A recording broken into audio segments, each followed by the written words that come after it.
سیدنا امام اعظم ابو حنیفہ رحمۃ اللہ علیہ، جن کا اصل نام آپ کا اسم گرامی حضرت نعمان بن ثابت بن زوتی، حضرت امام اعظم ابو حنیفہ رحمۃ اللہ علیہ۔ آپ کو پتہ اتنا مقام کیسے حاصل ہوا؟ اس کے پیچھے بھی یہی راز چھپا ہے۔ امام اعظم ابو حنیفہ رحمۃ اللہ علیہ علم فقہ کا چمکتا ہوا سورج ہے۔ آپ کی کنیت ابو سراج ہے، سورج جیسی چمکوا ہے۔ جتنے ائمہ فقہا ہیں سارے آپ کے شاگردوں میں، سب آپ کے بعد ہیں۔ سب سے بڑے فقہ کے امام اعظم ابو حنیفہ رحمۃ اللہ علیہ، اور آپ کی عزت و عظمت کے پیچھے راز دے چکے۔ آپ کے زمانے میں، آپ کے علاقے میں ایک شخص تھا جن کا نام حضرت زرع تھا۔ یہ وقت کے عالم دین تھے اور بہت بڑے واعظ تھے، خطیب تھے، لیکن امام اعظم ابو حنیفہ رحمۃ اللہ علیہ کے مقام کو تو نہیں نہ پہنچے تھے۔ یہ خطیب ضرور تھے، عالم دین بھی تھے۔ ان کی حضرت زرع کی سیدنا امام اعظم ابو حنیفہ رحمۃ اللہ علیہ کی والدہ محترمہ بڑی محتاط تھی، ان سے بڑی عقیدت رکھتی تھی۔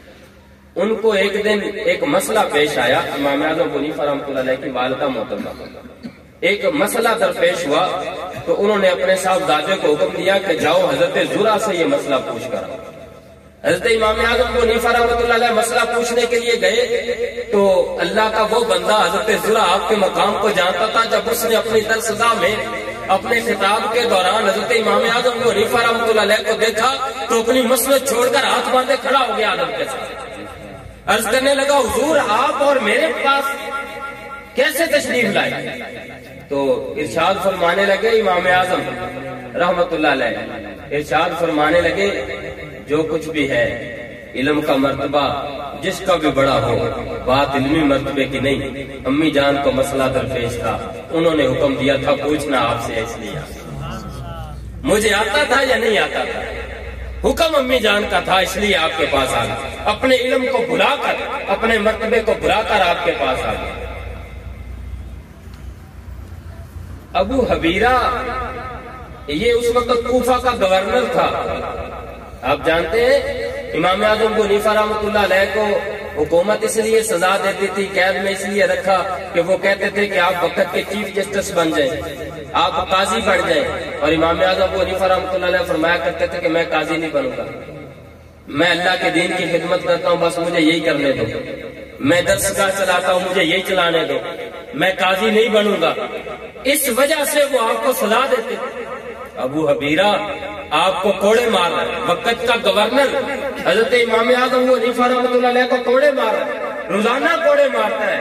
امام اعظم ابو حنیفہ رحمۃ اللہ کی چشم مبارک میں کبھی آنسو نہیں آیا، آپ کی آنکھ مبارک میں کبھی آنسو نہیں آیا، کوڑے کھا کھا کے۔ ایک دن اس کا کوڑا وہ اوپر آتا ہے تھوڑا، اور وہ آپ کے سر مبارک میں لگتا ہے، اس طریقے کہ اس کا ایک سرا، اس کوڑے کا ایک سرا وہ یوں کر کے آپ کی پیشانی مبارک پر لگ جاتا ہے۔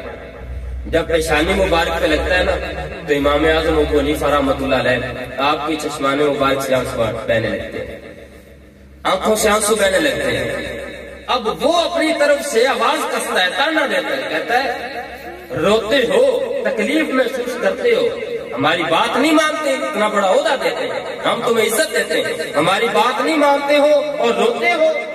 کہا یار یہ بات بتاؤ، روزانہ مجھے کوڑے مارتے ہو، آج سے پہلے بھی کبھی رویا ہوں؟ آج سے پہلے بھی کبھی رویا ہوں؟ کبھی دیکھا ہے مجھے روتے ہوئے؟ کتنے کتنے کوڑے مارتے؟ اس نے کہا نہیں آج نہیں، تو پھر آج کیوں روئے ہو؟ آج سے پہلے نہیں روئے تو آج کیوں روئے؟